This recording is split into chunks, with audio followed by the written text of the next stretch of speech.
nossa casa e estar com os irmãos. Chamo-me Pedro Capingana, sou angolano, fui apresentado já pelo pastor. Minha gratidão a Deus por tudo e também ao pastor Fernando. É bom voltar a estarmos aqui. Irmão Leandro, uma bênção. E agradecer toda a liderança aqui da igreja. Então, também eu quero agradecer a companhia do casal aí, o Robson. Onde é que está o Robson? O Robson e a Thaís. E o Mamberna, onde é que está o Mamberna? Ok, maravilha. Então, esse casal é uma bênção. Eu me mudei à Zona Sul há 3 meses, 3 ou 4 meses. E esse casal me adotou, amém? Então tem sido uma bênção na minha vida. Conforme o pastor disse, eu vou para Angola no sábado, estarei indo para Angola. Nosso desejo é trazer a minha família, meu filho e a minha esposa. Desde o ano passado que nós não nos vemos, desde março do ano passado. Temos estado então a lutar para ver se a gente consegue trazê-los. Então nós vamos agora dessa vez e queremos voltar com eles. A passagem está R$7.000 por pessoa, aproximadamente 14.000 para os dois. Então você pode nos abençoar comprando um desses livros. Eu lancei esse livro em junho deste ano, sobre povos não alcançados, sobre missões.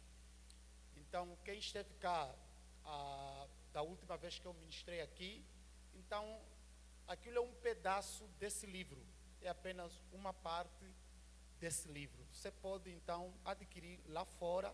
A Thaís estará lá fora com esses livros. R$35. Tem Pix também. Amém? É o celular. Tiago, desculpa aqui me intrometer. Vou te mandar aí, você vai colocar aqui no telão da igreja o Pix do pastor Pedro. Os irmãos que quiserem abençoá-lo, vai estar aqui o Pix e vocês vão ofertar na vida deles. Ele precisa trazer a família, R$14.000. Não sei se ele já tem tudo, se tiver faltando alguma coisa, se não tem nada. E se tiver, também nós vamos abençoar para ele trazer a família. Então eu queria que você, depois ali no telão, se você puder, vai direto para a conta dele.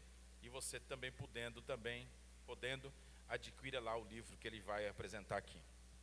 Amém. Deus seja louvado. Obrigado. Irmão, você tem ali um Fá? Um Fá?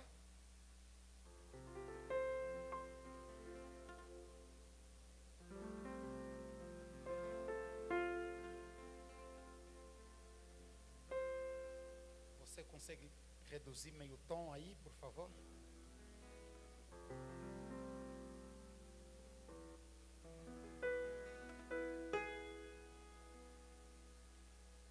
O livro é Mateus capítulo 16.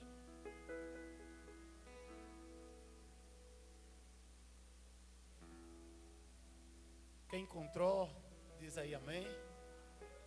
Eu canto, então o irmão me segue só. Pode ser, né? Fica mais fácil assim, que eu não ensaiei também. Minha propiciação,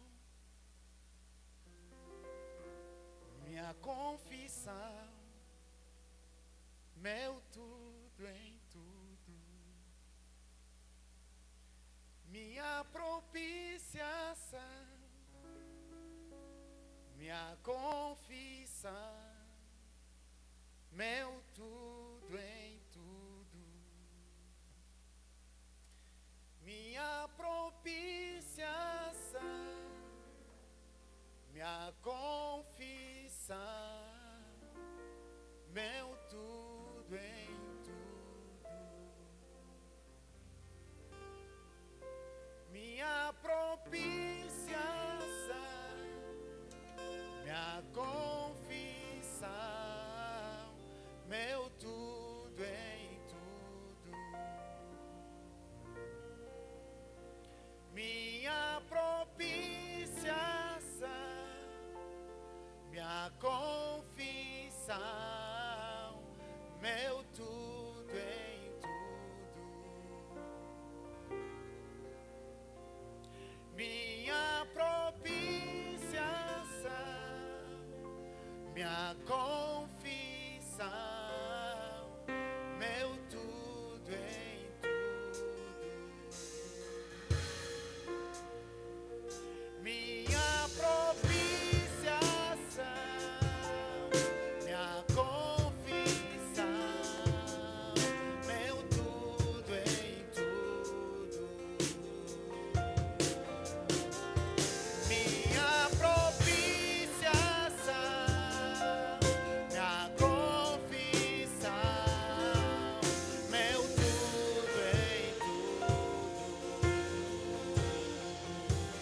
Jesus morre na cruz do Calvário, Ele se torna nossa propiciação. A propiciação é o ato divino através do qual Deus acalma a sua ira para com o pecado. A morte de Jesus se torna nossa expiação, porque cobre os nossos pecados, mas também se torna nossa propiciação, porque acalma a ira de Deus para conosco.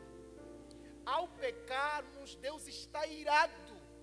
Ele precisa punir e matar quem pecou. Mas Jesus se coloca como propiciação, e Ele acalma a ira do Pai. Ele é a nossa propiciação. Levanta a sua mão. Minha propiciação, minha confissão, meu tudo em tudo. Mais alto. Minha propiciação, minha confissão, meu tudo em tudo. Oh, oh, oh, oh, oh, oh, oh, oh,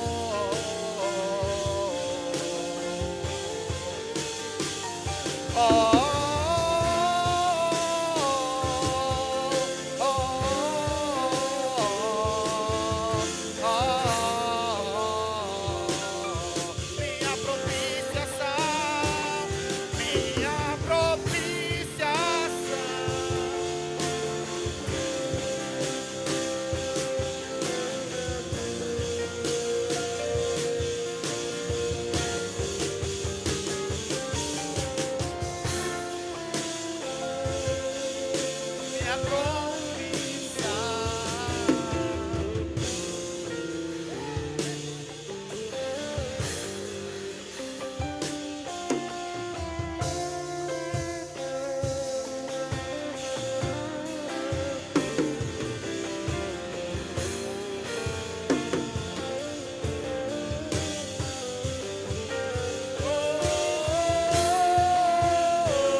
Mateus, capítulo 16.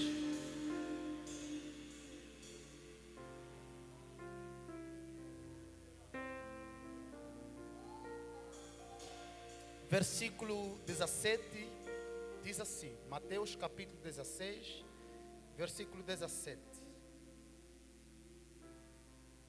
Versículo 16, perdão.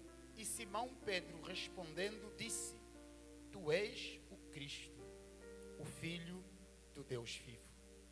E Jesus respondendo disse-lhe: Bem-aventurado és tu, Simão Bar-Jonas, porque não foi a carne nem o sangue que tu revelou, mas meu Pai que está nos céus. Pois também eu te digo que tu és Cristo, tu és Pedro, e sobre esta pedra edificarei a minha igreja, e as portas do inferno não prevalecerão contra ela. Amém? Eu quero falar sobre a igreja de Jesus, seu fundamento e promessa. O texto que lemos, escrito por Mateus, conta um episódio interessante da vida de Jesus com seus apóstolos. Quando nós paramos para analisar e estudar a vida de Jesus, a partir do livro de Mateus, nós podemos dividir em 5 partes: o nascimento ou infância de Jesus, o ano de preparação, o ano de popularidade, o ano da paixão e a vida ressuscitada. Esse capítulo 16 ele se enquadra então no ano da popularidade, o ano da fama de Jesus. Jesus é o pregador conhecido em todo canto. Todo mundo na Palestina e fora da Palestina conhecia Jesus. Mas ele percebe que parece que algumas pessoas não o conheciam de verdade. Então ele chega em Cesareia de Filipe e junto aos seus discípulos, ele pergunta: o que as pessoas estão dizendo sobre mim? Quem as pessoas estão dizendo sobre mim? E os discípulos começam a responder. Alguns dizem que o Senhor é João Batista. Outros dizem que o Senhor é Elias. Outros ainda Jeremias ou qualquer um dos profetas. Em meio a essa resposta, Jesus se volta para os seus discípulos e pergunta para eles: e vocês, quem dizeis que eu sou? Eles estão dizendo isso de mim, mas vocês andam comigo, vocês comem comigo, vocês dormem comigo. Quem vocês acham que eu sou? Ali, o apóstolo Pedro, tomado pelo Espírito Santo, ele diz que tu és o Cristo, o Filho do Deus vivo. A resposta de Pedro faz com que Jesus faça uma declaração profética sobre Pedro e sobre a sua igreja. E ele diz que tu és Pedro, e sobre esta pedra edificarei a minha igreja, e as portas do inferno não irão prevalecer contra ela. Nessa declaração de Jesus a Pedro, nós encontramos duas pedras. Jesus diz: tu és Petros, uma rocha pequena, uma pedra pequena. Mas é sobre esta pedra, a segunda pedra, uma pedra maior, Jesus diz: eu vou edificar a minha igreja sobre ela. Quando nós paramos para analisar esse texto,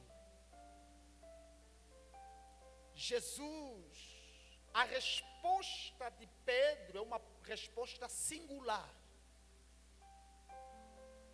Não era expectável que Pedro desse essa resposta. Mas só que Pedro havia ouvido já essa declaração anteriormente.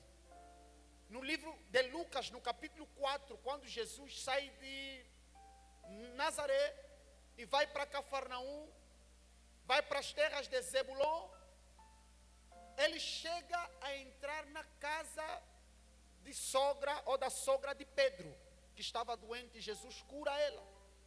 E naquele mesmo dia trouxeram vários doentes.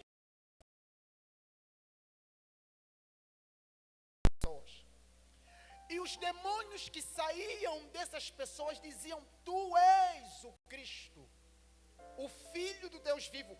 Pedro ouviu essa declaração. Pouco tempo depois, no capítulo 5, Jesus chega até Pedro, lá no mar, e pede emprestado o barco do Pedro. E ele prega, usando o barco de Pedro como seu altar, prega para a multidão, prega para as pessoas. E após isso ele diz para Pedro: Pedro, lança-te ao mar, vamos ao mar. E Pedro disse: Senhor, nós passamos a noite toda, nós trabalhamos bastante, mas não conseguimos pegar peixe nenhum. Mas ainda assim Pedro obedece, vai. E acontece a pesca maravilhosa.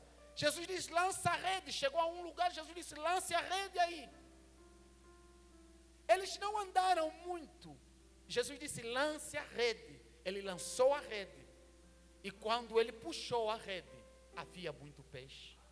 Pedro entendeu que estava diante de uma pessoa singular, uma pessoa diferente. E ele afastou-se e disse: Senhor, afasta-te de mim, que eu sou um homem pecador. E Jesus disse: Pedro, vem, eu vou fazer você pescador de homens. Então Pedro, quando ouve essa questão de Jesus aqui no capítulo 16, ele diz: tu és o Cristo, o Filho do Deus vivo. E Jesus diz que tu és Pedro, uma pequena pedra, e sobre esta pedra, uma segunda pedra, eu vou edificar, eu vou construir, eu vou fundar a minha igreja. E a questão que se coloca: que pedra é essa? Que fundamento é esse? Que Jesus disse que nela vai edificar a sua própria igreja. A pedra que Jesus usou para edificar a sua igreja não é Pedro, conforme a teologia católica ensina. A pedra que Jesus está se referindo, está dizendo: você é Pedro, mas eu vou edificar a minha igreja sobre esta pedra. Qual pedra é essa que Jesus está se referindo? A pedra que Jesus está se referindo é a declaração de Pedro sobre Jesus. Qual foi a declaração de Pedro sobre Jesus? Tu és o Cristo, o Filho do Deus vivo. Jesus disse: olha, você é Pedro, mas é sobre essa declaração, é sobre essa verdade que eu vou edificar a minha igreja. Então, o primeiro ponto: qual é o fundamento da igreja? O fundamento da igreja é Jesus, o Cristo, Filho do Deus vivo. A palavra Jesus significa Salvador. Cristo significa ungido. Quando a Bíblia está dizendo que tu és o Cristo, Jesus, o Cristo, tu és o Salvador ungido. Porque havia outras pessoas também que se chamavam Jesus. Mas está dizendo que tu és o Cristo, o ungido, o Filho do Deus vivo. Então Jesus é o Messias, que foi ungido, que foi preparado, que foi escolhido por Deus. Jesus é a primeira consolação de Israel. E Jesus disse: a minha igreja, a minha eclésia será fundada sobre este princípio. Será fundada sobre essa verdade. Qual é a verdade? Que Jesus é o Messias. Jesus é o ungido. Jesus é o escolhido de Deus. Atenção! Jesus não se auto-ungiu, ele foi ungido por Deus. Lucas capítulo 4. Jesus está descendo do deserto, na tentação, depois de 40 dias e 40 noites. Ele vai para Nazaré, que era a cidade onde ele vivia. E nesse dia era o seu dia de ler o texto bíblico. Ele abre Isaías 61. E o texto diz que o Espírito do Senhor está sobre mim. Lucas capítulo 4, versículo 17. E foi-lhe dado o livro do profeta Isaías. E quando abriu o livro, achou o lugar que estava escrito: o Espírito do Senhor está sobre mim, pois que me ungiu para evangelizar os pobres, enviou-me para curar os quebrantados do coração, apregoar a liberdade aos cativos, dar vistas aos cegos, pôr em liberdade os oprimidos e anunciar o ano aceitável do Senhor. Jesus disse: o Espírito do Senhor está sobre mim. Após Jesus ter lido esse texto, ele diz: essa profecia se cumpriu hoje aos vossos olhos. E você sabe o final dessa história? Que os nazarenos decidiram assassinar Jesus. Se você não prestar atenção nesse texto, você vai pensar que não tinham motivo. Eles tinham um grande motivo para assassinar Jesus. Jesus leu o texto de Isaías 61 e disse: o Espírito do Senhor está sobre mim, Ele me ungiu para, ali ele vai anunciar o seu calendário ministerial. Só que quando Jesus termina de ler a passagem, diz que essa profecia se cumpriu hoje aos vossos olhos. O que Jesus estava dizendo? Jesus estava dizendo, quando Isaías está a dizer que o Espírito está sobre mim, não é sobre ele, Isaías, é sobre mim, eu. Jesus está dizendo, vocês esperaram 700 anos para que essa profecia se cumprisse. Jesus não se autodelegou, não se auto-ungiu. No batismo, os céus se abriram, o Pai falou dos céus que era seu Filho amado, o Espírito Santo desceu como pomba e pousou sobre si.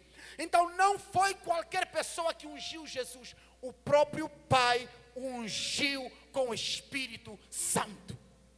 Então Jesus não é qualquer Jesus, não estamos a falar de qualquer Salvador, estamos a falar do Salvador ungido e escolhido por Deus. Ele foi concebido por obra do Espírito Santo. Aleluia! Deixa eu tentar explicar um pouquinho mais para você entender. Quando o homem peca, Deus dá um escape. A justiça de Deus precisa matar o homem que pecou. A misericórdia de Deus, o amor de Deus precisa livrar esse homem. Deus dá um escape, mate um cordeiro, mate um animal. E esse animal derrame o seu sangue para o quê? Para expiação e propiciação do pecado da humanidade. Mas o animal não podia perdoar o pecado do homem. Ali o próprio Deus se encarna e entra no ventre de Maria. Só que Deus, ao se tornar humano, ele ganha natureza pecaminosa. E ele não pode salvar se ele ganhar natureza pecaminosa. O cordeiro que era sacrificado tinha 3 características. Diga 3 características. A primeira característica do cordeiro tinha que ser macho. A segunda tinha que ser primogênito. E a terceira tinha que ser imaculado. Não podia ter nenhuma ferida, nenhuma deficiência. Porque no ato do sacrifício, o homem pecador trazia o seu cordeiro, trazia o seu animal ao sacerdote. E o sacerdote colocava no propiciatório. E, vem, me ajude por favor. Ele é o homem pecador que está a trazer o seu animal, o seu cordeiro, para ser sacrificado. Leandro, você vai me ajudar hoje. O Leandro é o cordeiro. Que cordeiro mais alto? Qual é a característica do cordeiro? Macho, primogênito e... Quando ele traz o cordeiro, o sacerdote pega, coloca o cordeiro no propiciatório e coloca a mão do pecador sobre o cordeiro. A terceira característica do cordeiro tinha que ser perfeito. Por quê? Porque nesse ato havia uma transferência. O pecado do homem era transferido ao cordeiro e Deus matava o cordeiro através do sacerdote. E a perfeição do cordeiro passava para o homem pecador e ele voltava livre. 3 características: primogênito, macho, perfeito. Só que não podia perdoar o pecado porque era animal. Animal não perdoa o pecado do homem. Apenas cobria, apenas evitava. Enquanto isso, Deus estava preparando o seu projeto. Deus estava preparando o seu próprio cordeiro. O que acontece é que Deus está construindo um projeto, está preparando o seu cordeiro, e quando Jesus nasce, não é mais o pecador que traz o cordeiro para ser sacrificado, é o próprio Deus que vem com o cordeiro dele, e um único sacrifício suficiente para pagar todos os nossos pecados. Um único sacrifício. Um único sacrifício. Ele não precisa morrer 1, 2 vezes, 3 vezes. Ele morreu uma única vez para conceder perdão, liberdade e salvação para a humanidade. Por isso ele é o Cordeiro de Deus que tira o pecado do mundo. Só Jesus.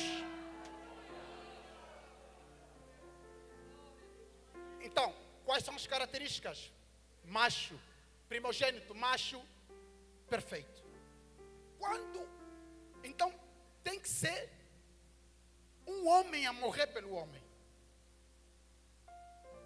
Deus procura na terra macho, encontra vários machos. Procura primogênitos, encontra vários primogênitos. Só que não estava a encontrar ninguém que fosse perfeito. Ali, ele mesmo, que é o único que é perfeito, é que tem que se entregar. Atenção. Quando Deus se encarna, ao se encarnar, olha aqui a possibilidade, ao se encarnar, ele ganha a natureza pecaminosa. Se ganhar a natureza pecaminosa, já não pode salvar, agora é pecador. Então temos um problema. Diga, temos um problema. Se ele se tornar carne, ele herda a natureza de Adão. E já não pode salvar, porque se torna pecador. Ali veio o Espírito Santo. Disse, não, vamos fazer de uma forma que ele não vai herdar. Por isso, escute, José não contribuiu. José não doou. José não deu seu esperma. Jesus foi inserido no ventre de Maria. Maria não deu a sua célula reprodutora. José não deu a sua célula reprodutora. Deus pegou em Jesus e instalou na barriga de Maria. Você está entendendo? Foi uma barriga de aluguel. Se o pastor Fernando e a esposa quiserem ter um filho, mas quiserem ter uma barriga de aluguel, o que é que vai acontecer? Eles vão doar um material reprodutivo. Isso é feito no laboratório e é introduzido sobre a barriga de aluguel. A terceira pessoa. Se nós pegarmos depois dessa criança nascer e fizermos todos os testes genéticos, essa criança não tem nenhuma informação genética da mãe, da barriga de aluguel. As informações genéticas que nós vamos encontrar é do pastor Fernando e da esposa. Por quê? Porque ela só foi uma barriga de aluguel. Foi assim o processo de encarnação de Jesus. Maria só recebeu. Maria foi apenas uma barriga de aluguel. Se nós pegássemos em Jesus hoje e fizéssemos todos os testes genéticos possíveis, não tem nenhuma informação de Maria nem de José. Você sabe por que as mulheres, quando se engravidam ou quando ficam grávidas, fazem testes de HIV? Porque a medicina consegue evitar, embora a mãe tenha o HIV, a medicina consegue evitar que a criança receba ou se contamine com a doença da mãe. No processo do parto, há um trabalho que os médicos fazem para separar o cordão umbilical. E eles têm um jeito que eles fazem e a criança não se contamina, nasce sem a doença. Jesus não teve nenhuma informação genética de Jesus. Ele não herdou a natureza pecaminosa. Então Jesus não é um cordeiro, não é um Messias que se auto-intitulou. Ele foi escolhido desde a fundação dos séculos. Ele é o Cordeiro de Deus que tira todo o pecado do mundo. Ele não tira um pecado, não tira dois, ele tira todo o pecado do mundo. O profeta Isaías, no capítulo 53, olha o que ele diz. Quem deu crédito à nossa pregação e a quem se manifestou o braço do Senhor? Porque foi subindo como renovo perante ele, como raiz de uma terra seca, não tinha parecer nem formosura. E olhando nós para ele, nenhuma beleza víamos para que o desejássemos. A minha sobrinha chegou com esse texto e disse: Pedro, então Jesus não era formoso? Eu disse: ele era formoso, mas a visão do profeta aqui é a visão da paixão. ele foi espancado, ele foi maltratado, ele ficou desfigurado. E ninguém queria olhar para ele. O texto diz que as pessoas escondiam o rosto, não queriam olhar para ele. Mas olha o que o texto diz: era desprezado e o mais indigno entre os homens, homem de dores, experimentado nos trabalhos, e como de que os homens escondiam o rosto, era desprezado e não fizemos dele caso algum. Verdadeiramente, ele tomou sobre si nossas enfermidades e nossas dores levou sobre si. E nós o reputamos por aflito e ferido de Deus e oprimido. Mas ele foi ferido pelas nossas transgressões e moído pelas nossas iniquidades. O castigo que nos traz a paz estava sobre ele. Vê o que o texto diz no versículo 10. Todavia, ao Senhor agradou moê-lo. O único sacrifício que agradou a Deus é o sacrifício de Jesus. Todavia agradou ao Senhor moer, maltratar, fazê-lo enfermar. Jesus é o sacrifício perfeito. Na antiga aliança, quando o sacerdote entrasse no Santo dos Santos, o sacerdote-chefe, o sumo sacerdote, ele precisava fazer um sacrifício para si mesmo primeiro. Só depois fazia o sacrifício para o povo. E ele entrava amarrado com uma corda na cintura. Porque se ele caísse morto lá no Santo dos Santos, ninguém podia entrar para tirá-lo de lá. Tinham que puxar pela corda. Esse cordeiro, esse sacerdote, de acordo à Bíblia Sagrada, sacerdote segundo a ordem de Melquisedeque, ele não precisa fazer sacrifício para si mesmo. Ele é o cordeiro perfeito.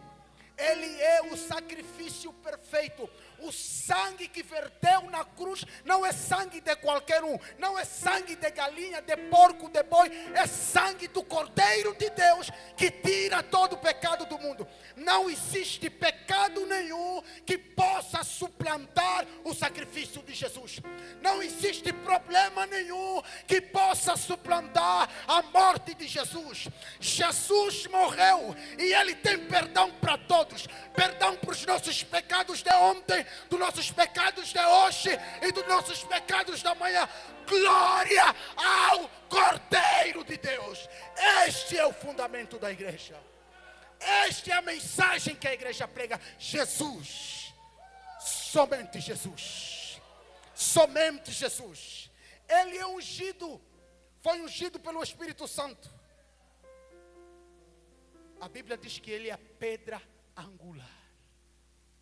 A pedra que os construtores rejeitaram é essa que Deus escolheu para a salvação. A pedra angular era a pedra que era colocada nas construções antigas e ficavam lá nos quatro cantos, e ela tinha 2 ângulos retos,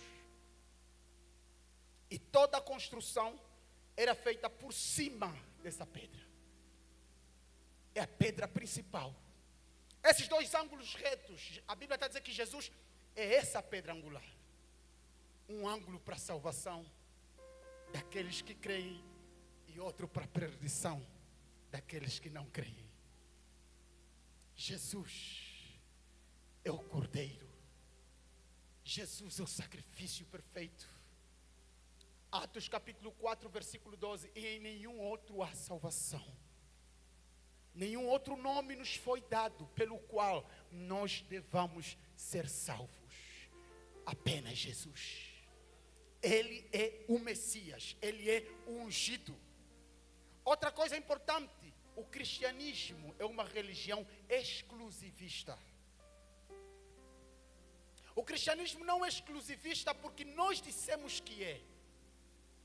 É exclusivista porque Jesus disse que é. João capítulo 4, versículo 6. Eu sou o caminho. Eu sou a verdade. Eu sou a vida. Ninguém vem ao Pai senão através de mim. É o próprio Jesus que disse isso. O que eu estou a dizer? Eu estou a dizer que a salvação, o perdão dos pecados somente no nome de Jesus, o Cordeiro de Deus, o Messias, o escolhido. Eu estou a dizer que Jesus não precisa e Ele não faz sociedade com ninguém. É somente Jesus. Quando eu digo que Ele não faz sociedade, não é Jesus e Pedro, é somente Jesus. Não é Jesus e Maria, é somente Jesus. Não é Jesus e apóstolo Paulo, é somente Jesus. Não é Jesus e os santos, somente Jesus tem poder para perdoar pecados e para salvar o mundo do pecado. Somente Jesus, solos Cristos. Se alguém aparecer e pregar outra mensagem, esse tal não é de Deus.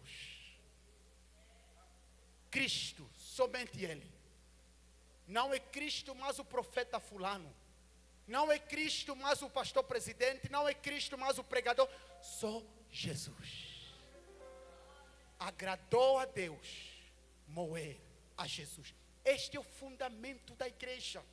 A igreja não pode parar de pregar essa mensagem. Cristo é o alicerce da igreja. Cristo sozinho, sem os anjos, Ele sozinho é o alicerce da igreja. Esta é a nossa pregação. É nisso que nós cremos. Aleluia. Qual é o fundamento da igreja? Jesus, o Filho do Deus vivo. Segundo ponto, ele faz uma promessa. A igreja tem uma promessa. E a promessa que ele faz para a igreja é uma promessa de vitória. Ele diz que as portas do inferno não prevalecerão. As portas do inferno não vão conseguir derrubar a igreja. É interessante que nós recebemos de Deus essa promessa de vitória. Por isso nós não podemos andar de cabeça para baixo, desanimados. Nós temos uma promessa do Senhor Jesus. E a promessa do Senhor Jesus é de vitória. Nós venceremos pelo sangue de Jesus. Aleluia. A igreja ela não anda só. A igreja está indo para algum lugar. Nós temos um general na frente. Nós temos o Senhor Jesus Cristo na frente. Ele é Rei dos reis, Senhor dos senhores. É um general que nunca perdeu guerra nenhuma. Ele está na frente da igreja. Por isso a igreja vai triunfar. Satanás se levanta, mas vai cair. Os demônios se levantam, vão cair. Os homens podem se levantar para derrubar a igreja de Jesus, mas os homens também vão cair. Nós podemos apanhar, podemos sofrer, mas vamos vencer, porque temos a promessa do Senhor Jesus. As portas do inferno não prevalecerão contra a igreja. A igreja é vitoriosa. Quantas vezes os homens se levantaram para deixar cair a igreja e não conseguiram? Sabe por quê? Porque a igreja é vitoriosa. A igreja é vitoriosa. Depois de Jesus ter ressuscitado, a igreja começou a ser perseguida. Mas ela não parou. Ela venceu a perseguição romana. No ano 70, o templo de Jerusalém foi destruído. A igreja não parou, continuou a buscar a Deus. Os apóstolos foram mortos, foram assassinados. A igreja não parou, a igreja venceu. E o apóstolo João foi levado até Pátmos. E lá teve as revelações de Apocalipse. A igreja venceu. A igreja não morreu. Ninguém pode deixar cair a igreja. Nós temos uma promessa. A promessa é que nem os portões do inferno vão prevalecer contra a igreja. Aleluia. Nem o portão do inferno, nem os portões do inferno poderão se levantar contra a igreja. E quando se levantarem, vão cair. Porque Jesus está trabalhando conosco. Meus queridos, houve um momento que a igreja foi chamada a igreja das catacumbas. Porque ela se reunia nos cemitérios devido à perseguição. Mas ela venceu esse momento. Ela foi vitoriosa sobre esse momento. Porque a igreja do Senhor Jesus. Nós herdamos com Jesus não só a glória eterna, mas herdamos também a cruz herdamos o sofrimento. E nós vamos aguentar, vamos suportar, não vamos abrir mão, vamos continuar porque temos uma promessa de vitória. Aleluia. Me dá aquela música que nós cantamos no início. No ano 161, havia em Roma uma mulher chamada Felicitas. Era cristã. E ela pregava a palavra, pregava o evangelho. E o imperador ficou sabendo da fé dela e prenderam essa mulher. Depois de muito tempo, muitos meses na prisão, ela foi coagida a parar, a rejeitar a fé, a abandonar Jesus. E ela não aceitou. Disse: eu não posso abandonar o meu Jesus, o amor da minha vida. Ela tinha 7 filhos. O imperador mandou buscar os seus 7 filhos. Disse: você não se importa em morrer e deixar seus filhos órfãos? Ela disse: ninguém pode tirar o lugar de Jesus na minha vida, nem os meus próprios filhos. Disse: então, se você não se importa em morrer, pelo menos vele pelos seus filhos. Porque se você não parar, se você não rejeitar Jesus, se você não rejeitar a sua fé, nós vamos matar os seus filhos. E ela disse que eu não posso.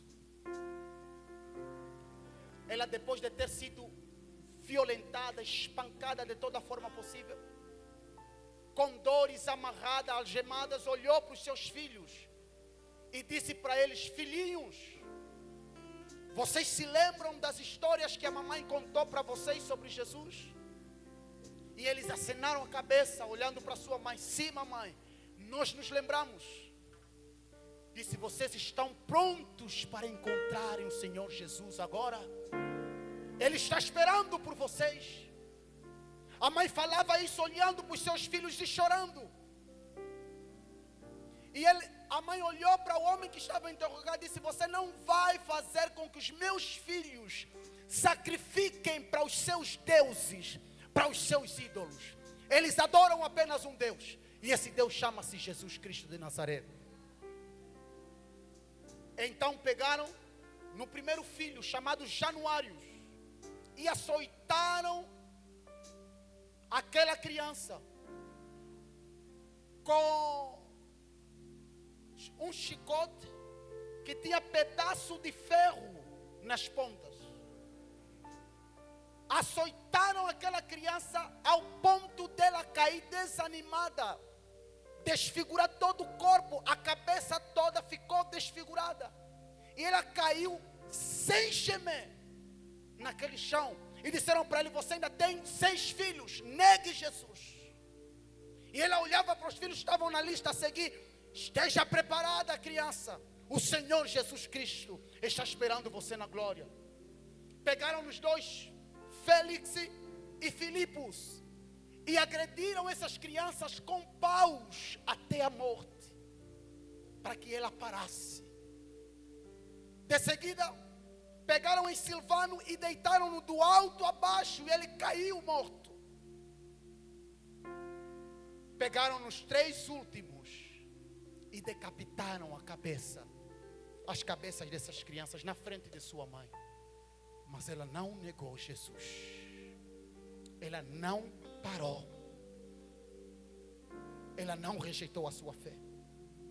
E por fim pegaram e decapitaram Felicitas. Ela morreu, mas a causa do evangelho triunfou. A causa do nosso Deus triunfou. Nada pode parar a obra de Deus. Nada vai parar a igreja.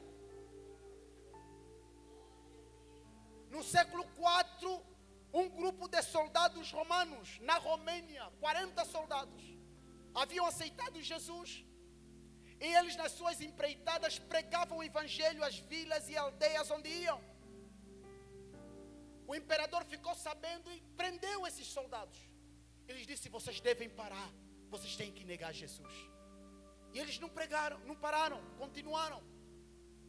Então o imperador colocou eles tirou a roupa de todos os 40 soldados e lhes colocou num lago de gelo, todos eles nus.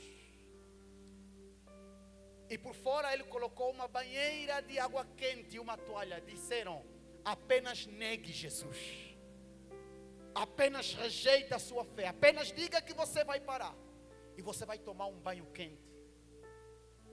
E eles estavam ali tremendo, chorando, mas ninguém quis negar a Jesus.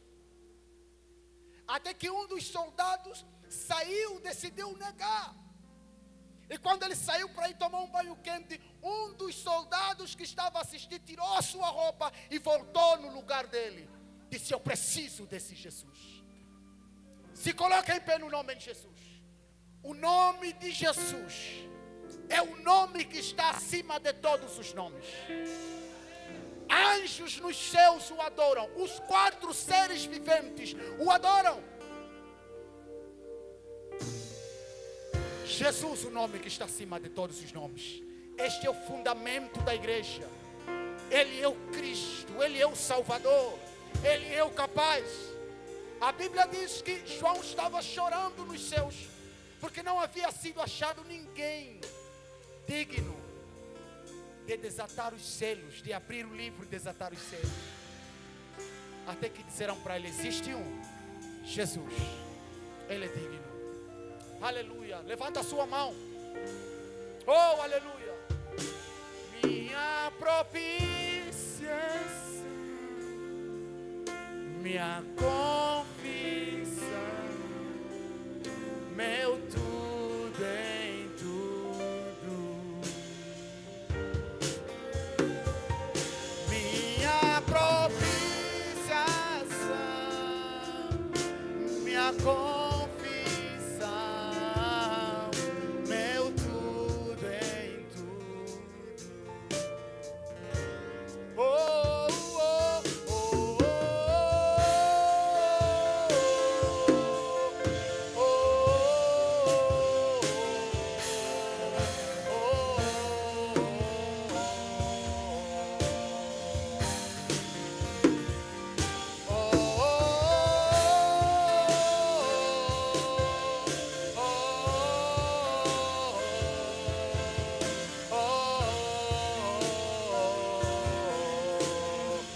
propiciação, vamos bem alto.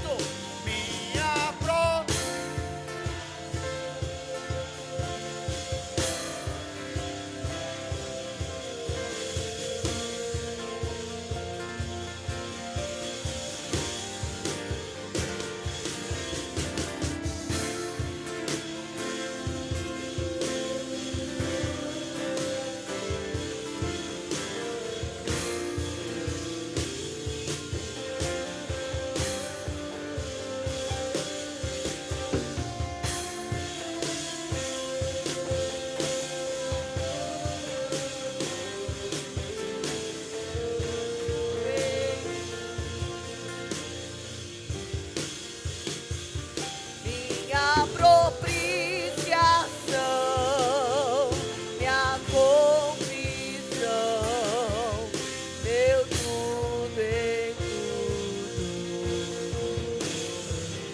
última vez, cante forte.